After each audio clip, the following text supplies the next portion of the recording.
Hello again, Gills fans. Welcome back to the latest episode of Gills in the Blood TV and what unfortunately feels like Groundhog Day. Rhys is not present this week because he asked me if he could leave it. He doesn't want to do it. He's so drained like the rest of us, having to watch this football team and this football club slide towards a relegation battle, that he just didn't want to come on and do a review show, and I can't blame him in the slightest. So it's a little bit of self-preservation from both of us. We'll share the duties around this week. I'm genuinely at a loss. Like, it's just rinse and repeat, isn't it? Copy and paste every single week. But we'll have a go and try and pick the bones out of what was another disgusting non-performance from those that represent our club at the moment. We'll go back to 2 o'clock Saturday afternoon, and the team news came out and it looked like a 4-2-3-1. And I thought, okay, the team don't look too bad. Looked like it was Glenn Morris in goal, a back four of new signing Andy Smith, and then Sam Gale, Maxima the captain, and Shadogi. Amani Little and Robbie McKenzie protecting, and then a trio of Joe Bode and Asher Agbenoni from the right and left respectively, and then Bradley Dack off of Elliot Nevitt. But it didn't quite turn out to be that, did it? Seen bits of the game, I've watched the goals back, the highlights. We've got Asher Agbenoni on the right-hand side, even though he's not played there for us, and he's excelled on the left-hand side for us and Palace. We had Elliot Nevitt, who's not a winger in a million years, playing off the left-hand side, and Joe Bode through the middle. It's just akin to computer game tactics, isn't it? It's like, oh, well, Elliot Nevitt's a striker, so he's got to be in the team. Joe Bode scored last week, so we've got to get him in the team. Bradley Dack's our best player, so we need to get him. And I'm one for getting Bradley Dack in the side. If he's fit, we need to play him, because we need to at least find out whether it's worth persisting with him for next season, because there is an option to extend his contract by another year. So the only way you're going to work out whether his body is up to the task of playing Saturday or Saturday Tuesday is by giving him minutes. So that one I was pleased with. But again, it's square pegs in round holes, isn't it? And then we go through the game. We're 1-0 down. We make one change, don't we? Jack Nolan comes on for Asher Agbenoni. Looks like a straight swap. Jack off the right-hand side, still a 4-2-3-1. We then concede the first goal, and I'll talk about the goals in more detail in a second. And then when we are trailing, John Coleman makes another change, takes off Shadogi, brings on Ramo Hutton. People know my thoughts on him as a footballer, and more importantly as a character. We go to wing-backs. So we have Hutton on the right and Nolan on the left. It's clearly not worked in recent games since John Coleman came in. Why are we turning ourselves into a more defensive side when we're chasing the game and need a goal, when we struggle to create and we struggle to score goals to start with? It just beggars belief. It's just nonsensical for me. I do not understand it. And people can sit here on social media and go, well, John Coleman and Jimmy Bell are more qualified than you. And that's correct, they are. But that doesn't mean I can't have an opinion. Because I'll tell you for why. Myself and a lot of fans love this football club a lot more than the people that are being trusted to represent us at the moment on a Saturday afternoon or a Tuesday evening. And I'm fed up to the back teeth of it. I think we all are. I get told on social media that I've got to back this team. I've got to get behind them because the atmosphere is toxic and it's not fair on the players. Well, are their performances fair on us? Like I've said on previous review shows, I've made the decision to not travel to away games at the moment. I'm not going to waste my money. Fair play to the 200 plus that were on a bus at 6 a.m. that probably won't get back till the early hours of Sunday morning to watch that absolute ineptitude once again. We just absolutely folded, didn't we? I usually, if I'm not at games, I sit and keep an eye on it on Twitter. I made the decision to have a nap on the sofa at half-time, thought 0-0, woke up to that absolute carnage again. And if you look at the goals, how many times have we said this season we don't cover ourselves in glory? First one's a punt down the middle. Sam Gale, I think, doesn't get his header right, but at least he's gone and attacked the ball. He's gone and tried to make the first point of contact. From there, we just don't react, do we? The bloke just runs off of Shadogi, who isn't goal side. And all right, it's a great finish from Spence. Like, he's 25 yards out, half volley.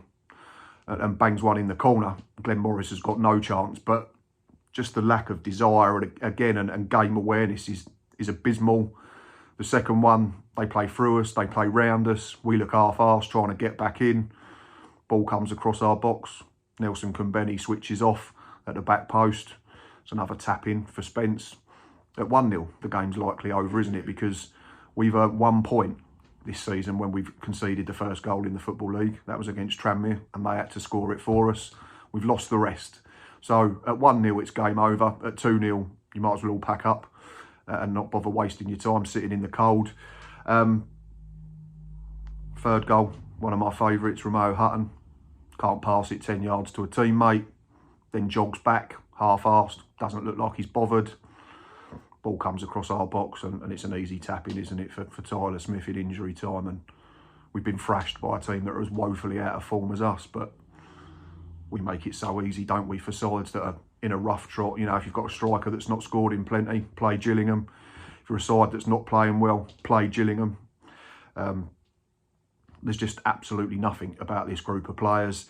And I've said in previous weeks that, you know, I don't think it's on John Coleman, but I've seen absolutely nothing in 5 games to suggest that he's made us better. And we have to remember that we were told when Mark Bonner was sacked at the start of January that John Coleman was coming in because the playoffs were still an option, were still attainable. Based on what since then would be my question to any Gillingham fan or anyone who made that decision. We've taken 2 points from a possible 15 under John Coleman and Jimmy Bell. That's 0.4 points per game. But I quote our managing director, the playoffs were still on with our talented squad. That's what we were told at the start of January. Where are they then? Because this squad ain't talented. They've got absolutely nothing about them. They've got no backbone. They've got no desire. Does anyone really trust this group of players to arrest this slide? So we've taken 2 points from 15 under John Coleman and Jimmy Bell. If we repeat that for the rest of these 18 games, that's another 7 or 8 points. That gets us to 40. That's relegation. We've taken, if you dig it back further, we've taken 13 points from the last 20 games since going top in September. That's 0.65 points per game. That's 12 more for the rest of the season, which gets us to 44. That's enough to get you relegated as well. I've seen absolutely nothing from any of this playing staff or this new coaching setup to suggest that we improve in the remaining games. And John Coleman doesn't help himself, does he? It's just square pegs, round holes again. Like we've mentioned, we've got Elliot Nevitt, who's not a winger, playing on the wing. We had Jimmy J Morgan bought in as a striker, we were told. Oh, Chelsea paid 6 million for him from Southampton. He's going to be good. Hasn't played a minute in senior football. Last week we play him right wing. Doesn't get a kick. We then revert to wing backs with Jack Nolan and Romeo Hutton. Again, hasn't worked in previous games, but we keep doing it. I keep using the phrase, what's the definition of insanity? I can't get away from that at the moment. It's making the same mistakes and making the same decisions, expecting a different outcome. It is not going to work. It hasn't worked. It will not work. These players are not fundamentally built to dig themselves out of this hole, unfortunately. And every single one of them should be embarrassed. They should be absolutely ashamed of what they are serving up for this fan base. I tweeted Saturday evening that I love this football club and all other fans love this football club. I'm not convinced that most of this squad care anywhere near enough to represent the badge on the front of the shirt as they should.